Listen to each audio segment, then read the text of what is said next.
Kata Masyiah itu sendiri itu berarti yang diurapi ya. Berasal dari kata masah, mem, shin, khet, itu yang berarti mengurapi atau mengolesi dengan minyak atau mentahbiskan gitu ya.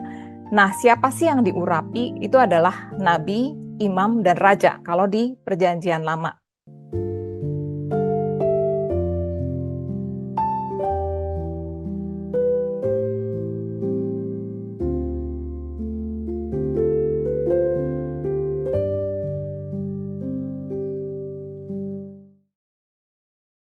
Mari kita bersatu dalam doa.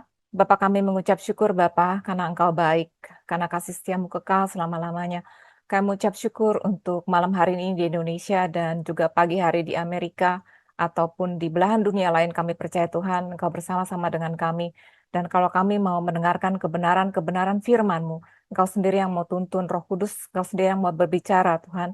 Karena Engkau mau kami anak-anak-Mu semakin mengenal Engkau. Dan ketika kami mengenal Engkau, memandang pada Kristus, kami akan diubahkan ke dalam kemuliaan yang semakin besar. Terima kasih Bapa, kami mau serahkan hati kami dan waktu ini ke dalam tangan Engkau, di dalam nama Tuhan Yesus, kami berdoa dan mengucap syukur. Amin. Oke, topik kita kali ini adalah Yesus Kristus, Nabi, Imam Besar, dan Raja. Jadi kalau di kitab Wahyu dia digambarkan sebagai the lion and the lamb ya. Jadi singa itu sebagai raja dan juga anak domba ya, yang mencerminkan juga korban. Karena imam besar itu juga bertanggung jawab terhadap korban. Dan dia juga adalah raja gitu. Kita akan lihat satu persatu apa sih artinya nabi, imam besar, dan raja. Nah, di Hosea 4 ayat 6 dikatakan umatku binasa karena tidak mengenal Allah. Jadi penting sekali buat kita untuk kenal siapa sih Allah kita gitu ya. Jadi kalau kita lihat pengajaran di GFI itu paling banyak itu mengenai identitas Tuhan, apa yang dia lakukan gitu. Karena penting sekali kalau kita nggak kenal Allah itu kita bisa binasa. Dikatakan umatku binasa karena tidak mengenal Allah. Kemudian di 2 Petrus 1 ayat 2 dikatakan kasih karunia dan damai sejahtera melimpahi kamu oleh pengenalan akan Allah dan akan Yesus Tuhan kita. Jadi ketika kita nggak kenal itu bisa binasa, tetapi ketika kita kenal itu kasih karunia dan damai sejahtera itu berlimpah-limpah. Jadi luar biasa itu benefit dari pengenalan akan Allah dan akan Yesus Tuhan kita gitu ya. Nah, kita tahu Tuhan Yesus itu disebut sebagai Yesus Kristus, Yeshua HaMashiach gitu ya dalam bahasa Ibrani-nya. Nah, kalau kita lihat di Yeremia 23 ayat 5, ini adalah nubuatan mengenai Mesias. Sini dikatakan sesungguhnya waktunya akan datang, demikianlah firman Tuhan, bahwa aku akan menumbuhkan tunas adil bagi Daud. Ia akan memerintah sebagai raja yang bijaksana dan akan melakukan keadilan dan kebenaran di negeri. Jadi kalau definisi orang Yahudi mengenai Mesias atau Masyiah ya, itu adalah seorang pemimpin dari keturunan Daud yang akan nantinya ya memimpin bangsa Israel. Dia juga akan membangun bait suci, kemudian mengumpulkan orang-orang Yahudi dari seluruh dunia kembali ke tanah perjanjian, dan juga akan membawa damai sejahtera ya, bring universal peace gitu. Jadi itu adalah definisi atau yang diartikan sebagai Mesias menurut bangsa Yahudi. Dan orang Yahudi itu tidak percaya bahwa Mesias itu adalah Tuhan. Mereka menganggap Mesias itu bukan divine, jadi bukan Tuhan, bukan Allah atau anak Allah gitu ya. Jadi itu berbeda dengan definisi kita. Nah, kata Masyiah itu sendiri itu berarti yang diurapi ya. Berasal dari kata masah, mem, shin, khet, itu yang berarti mengurapi atau mengolesi dengan minyak atau mentahbiskan gitu ya. Nah, siapa sih yang diurapi? Itu adalah nabi, imam, dan raja kalau di Perjanjian Lama gitu ya. Nah, di Matius 16 ayat 15 sampai 17 di sini Tuhan Yesus tanya kepada murid-muridnya, menurut mereka siapakah aku ini gitu ya. Kemudian ada yang bilang ya Yohanes Pembaptis, Elia gitu. Terus Tuhan Yesus bilang kepada mereka, tapi apa katamu? Siapakah aku ini? Maka jawab Simon Petrus, engkau adalah Mesias, anak Allah yang hidup. Kemudian kata Yesus kepadanya, berbahagialah engkau Simon bin Yunus, sebab bukan manusia yang mengatakan itu kepadamu, melainkan Bapakku yang di sorga. Jadi dia adalah Mesias gitu ya, yang diurapi, dia yang dinubuatkan di Perjanjian Lama. Nah, pertama yang diurapi adalah nabi. Nabi itu dalam bahasa Ibrani nabi ya. Nun bet yud alef dari akar kata nava nun bet alef atau nif nun yod bet yang berarti juru bicara atau berbicara atas nama Tuhan, memberikan pesan Tuhan kepada umatnya, kemudian sebagai perantara atau intercesor juga, kemudian juga seer ya, jadi penubuat atau pelihat. Karena nabi ini dianggap bisa melihat apa yang akan terjadi di masa yang akan datang, kemudian memberitahukan. Jadi nabi ini berbicara atas nama Tuhan kepada manusia, gitu ya. Nah, di Matius 23 ayat 37 di sini dikatakan, Yerusalem, Yerusalem, engkau yang membunuh nabi-nabi dan melempari dengan batu orang-orang yang diutus kepadamu. Berkali-kali aku rindu mengumpulkan anak-anakmu, sama seperti induk ayam mengumpulkan anak-anaknya di bawah sayapnya, tetapi kamu tidak mau. Jadi di sini Tuhan Yesus bilang nabi-nabi itu diutus gitu ya. Jadi kita tahu bahkan perjanjian lama dalam bahasa Ibrani itu kan Tanakh ya. Tanakh itu adalah singkatan ya. Torah, jadi 5 kitab Musa, gitu, Bereshit, Shemot, Vayikra, Bamidbar, dan Devarim. Kemudian Nevi'im itu kitab para nabi ya, nabi-nabi. Ada yang nabi-nabi awal dibilang Nevi'im Rishonim, Rishon itu artinya pertama, ada Nevi'im Acharonim, jadi nabi-nabi terakhir gitu ya, seperti Yesaya, Yeremia, Yehezkiel. Nah, kemudian Ketuvim. Ketuvim itu tulisan 11 kitab itu Mazmur, Amsal, Kidung Agung, Pengkhotbah gitu ya. Jadi makanya Tanakh, Torah, Nevi'im, Ketuvim. Jadi Nevi'im itu adalah kitab para nabi. Dan nabi-nabi itu yang diutus oleh Tuhan kepada umatnya. Di sini dikatakan Tuhan Yesus bilang, kamu Yerusalem membunuh nabi-nabi, orang yang diutus kepadamu gitu ya. Nah, di Perjanjian Lama kita tahu bahwa Musa itu adalah seorang nabi yang besar ya. Di Ulangan 34 ayat 10 dikatakan di Israel tidak ada nabi seperti Musa yang berbicara berhadapan muka dengan Tuhan. Dia dianggap sebagai nabi yang besar karena ya dia deliverer ya, dia membebaskan bangsa Israel dari tanah perbudakan di Mesir. Kemudian dia juga yang dipakai Tuhan untuk menyampaikan 10 perintah Allah di Gunung Sinai gitu ya. Tapi sebetulnya kalau di Perjanjian Lama, kalau kita lihat pertama kali kata nabi itu disebutkan itu adalah untuk Abraham. Di Kejadian 20 ayat 7, sini dikatakan, jadi sekarang kembalikanlah istri orang itu, jadi Abraham ya, sebab dia seorang nabi. Ia akan berdoa untuk engkau, maka engkau tetap hidup. Tapi jika engkau tidak mengembalikan dia, ketahuilah engkau pasti mati, engkau dan semua orang yang bersama-sama dengan engkau. Jadi di sini konteksnya pada saat itu Abraham dan Sarah itu ada di daerah Gerar. Jadi Raja Gerar Abimelek itu ngelihat Sarah itu cantik, mau diambil sebagai gundiknya. Kemudian Abraham bilang dia itu saudaranya gitu. Ya memang benar saudara tirinya gitu. Tapi waktu udah diambil malam-malam Tuhan bilang sama Abimelek, kamu mati kalau kamu nggak kembaliin. Terus ya Abimelek bilang, lah saya kan nggak tahu. Abraham itu orang bilang katanya itu saudaranya. Terus ya Tuhan bilang, ya aku tahu, tapi sekarang kembalikan istri orang itu karena dia seorang nabi. Jadi dikatakan Abraham itu nabi. Dia akan berdoa untuk engkau. Jadi akhirnya Abraham itu berdoa sehingga terbukalah kandungan semua perempuan yang di sana Abimelek. Karena sebelumnya gara-gara si Abimelek ini Tuhan itu menutup kandungan semua perempuan yang ada di istananya. Jadi di sini dikatakan Abraham itu nabi. Meskipun kalau menurut orang-orang Yahudi, nabi pertama itu menurut mereka adalah Henok ya. Henok itu dianggap sebagai nabi. Nah, Tuhan Yesus itu juga diurapi. Kita lihat di Lukas 4. Ini pada saat Tuhan Yesus itu setelah mengalami pencobaan di padang gurun dan dia menang atas pencobaan si iblis, kemudian dia di Nazaret dia pergi ke sinagog ya. Di situ dikatakan kepadanya diberikan kitab Nabi Yesaya dan setelah dibukanya ia menemukan nas di mana ada tertulis Roh Tuhan ada padaku oleh sebab ia telah mengurapi aku untuk menyampaikan kabar baik kepada orang-orang miskin. Ia telah mengutus aku untuk memberitakan pembebasan kepada orang-orang tawanan dan penglihatan bagi orang-orang buta, untuk membebaskan orang-orang yang tertindas, untuk memberitakan tahun rahmat Tuhan telah datang. Kemudian dia menutup kitab itu, memberikannya kembali kepada pejabat, lalu duduk, dan mata semua orang dalam rumah ibadat itu tertuju kepadanya. Lalu ia mulai mengajar mereka, katanya, pada hari ini, genaplah nas ini sewaktu kamu mendengarnya. Dan semua orang itu membenarkan dia dan mereka heran akan kata-kata indah yang diucapkannya. Lalu kata mereka, bukankah ia ini anak Yusuf? Dan katanya lagi, Aku berkata kepadamu, jadi kata Tuhan Yesus ya, sesungguhnya tidak ada nabi yang dihargai di tempat asalnya. Jadi dia sendiri mengatakan bahwa dia adalah nabi. Kenapa? Karena dia diutus Bapa, yaitu untuk memberitakan pembebasan, untuk memberikan penglihatan bagi orang buta, membebaskan orang tertindas, dan memberitakan tahun rahmat Tuhan. Gitu ya. Nah, di Yohanes 6 di sini dikatakan, sebab aku telah turun dari sorga, bukan untuk melakukan kehendakku, tetapi untuk melakukan kehendak dia yang telah mengutus aku. Dan inilah kehendak dia yang telah mengutus aku, yaitu supaya dari semua yang telah diberikannya kepadaku, jangan ada yang hilang, tapi supaya kubangkitkan pada akhir zaman. Sebab inilah kehendak Bapakku, yaitu supaya setiap orang yang melihat anak dan yang percaya kepadanya beroleh hidup yang kekal, dan supaya aku membangkitkannya pada akhir zaman. Jadi itu adalah misinya.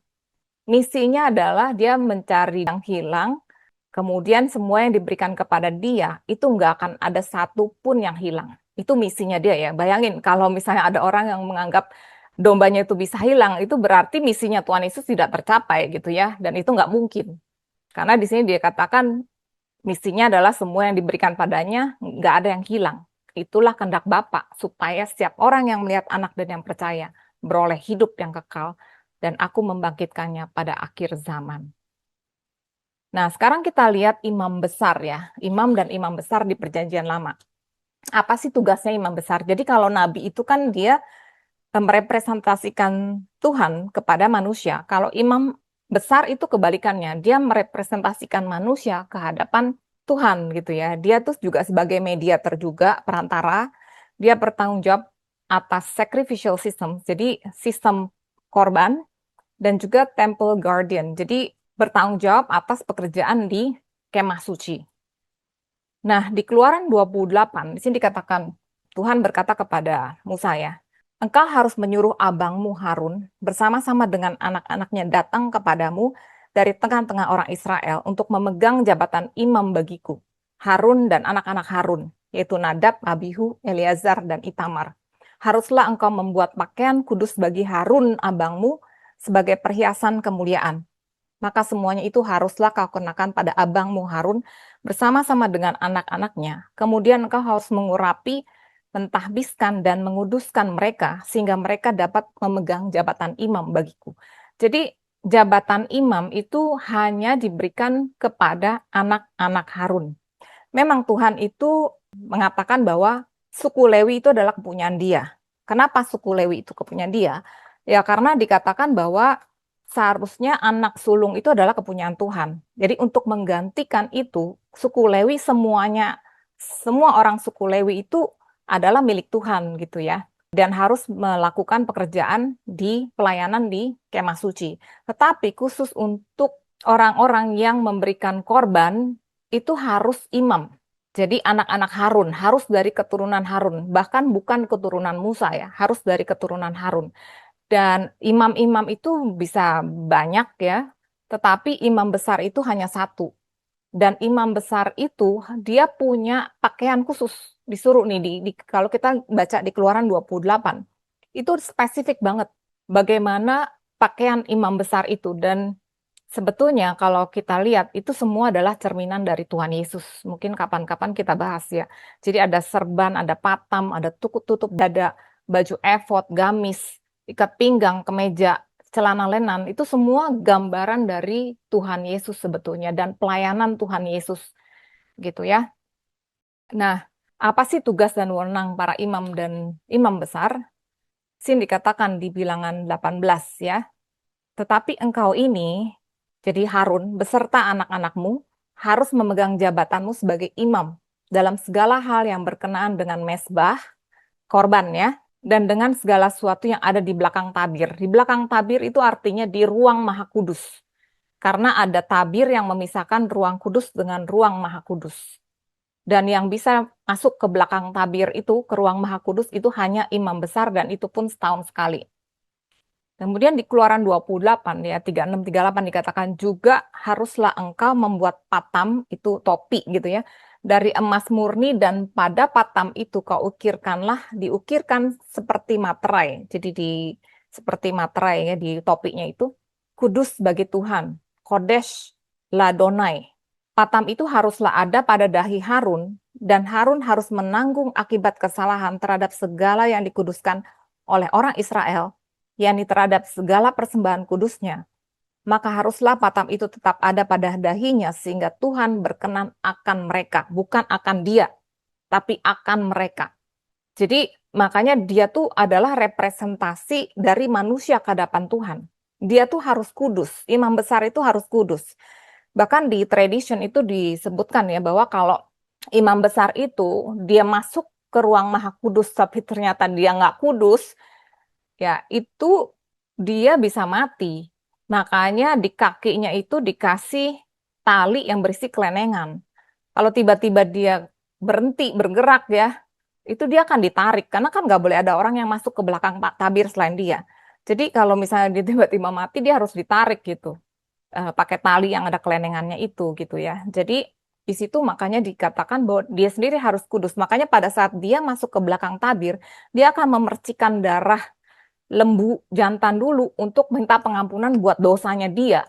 Baru dia minta pengampunan buat seluruh bangsa Israel.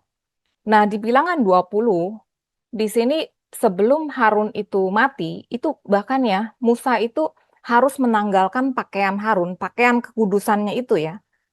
Kemudian mengenakannya pada Eleazar anaknya, lalu matilah Harun di puncak gunung itu, di Gunung Hor ya. Kemudian Musa dan Eleazar turun dari gunung itu. Karena kalau dia nggak tanggalkan pakaian itu, dia nggak bisa mati. Dianggap seperti itu ya. Jadi dia harus tanggalkan dulu, baru dia mati. Bukannya dia mati dulu, baru ditanggalkan ya. Enggak, dia harus tanggalkan dulu gitu. Dan di sini dikenakan kepada Eleazar ya, meskipun Eleazar itu bukan anak yang pertama. Karena ya kita tahu anak-anaknya yang pertama dan kedua itu jahat ya, melakukan memberikan api asing kepada Tuhan gitu. Kemudian akhirnya mati dan kemudian akhirnya Eliezer yang menggantikan Harun. Nah, kita lihat Imamat 16 ini adalah pada saat Yom Kippur ya. Kita pernah bahas juga ya waktu kita bahas Kristus korban yang sempurna. Di sini dikatakan iya, jadi imam besar itu harus mengambil sedikit dari darah lembu jantan itu dan ini untuk meminta pengampunan buat dirinya sendiri ya dan keluarganya dan memercikannya dengan jarinya ke atas tutup pendamaian di bagian muka. Ke depan tutup pendamaian itu dia harus memercikan sedikit dari darah itu dengan jarinya 7 kali. Lalu, udah itu ya, dia harus menyembelih domba jantan yang akan menjadi korban penghapus dosa bagi bangsa itu dan membawa darahnya masuk ke belakang tabir ya ke ruang maha kudus.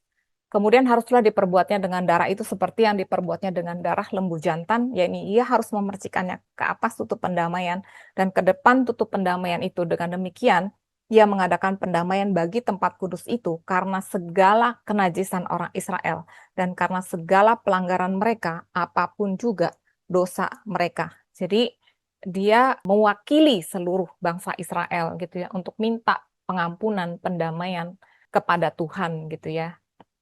Nah, kita tahu bahwa Tuhan Yesus itu adalah imam besar agung kita. Di Ibrani 8, sini dikatakan inti dari segala yang kita bicarakan itu ialah kita mempunyai imam besar yang demikian, yang duduk di sebelah kanan tahta yang maha besar di sorga, dan yang melayani ibadah di tempat kudus, yaitu di dalam kemah sejati yang didirikan oleh Tuhan dan bukan oleh manusia. Sebab setiap imam besar ditetapkan untuk mempersembahkan korban dan persembahan dan karena itu Yesus perlu mempunyai sesuatu untuk dipersembahkan. Pelayanan mereka adalah gambaran dan bayangan dari apa yang ada di sorga. Jadi apa yang ada di sorga itu, ya sebetulnya itu yang dilakukan oleh imam besar di bumi gitu. Tapi sebetulnya itu adalah gambaran dari pekerjaan Tuhan Yesus.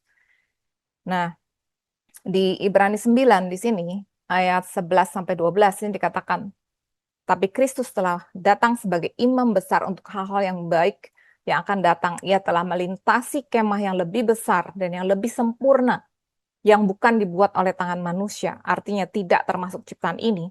Ia telah masuk satu kali untuk selama-lamanya ke dalam tempat kudus, bukan dengan membawa darah domba jantan dan darah anak lembu, tetapi dengan membawa darahnya sendiri.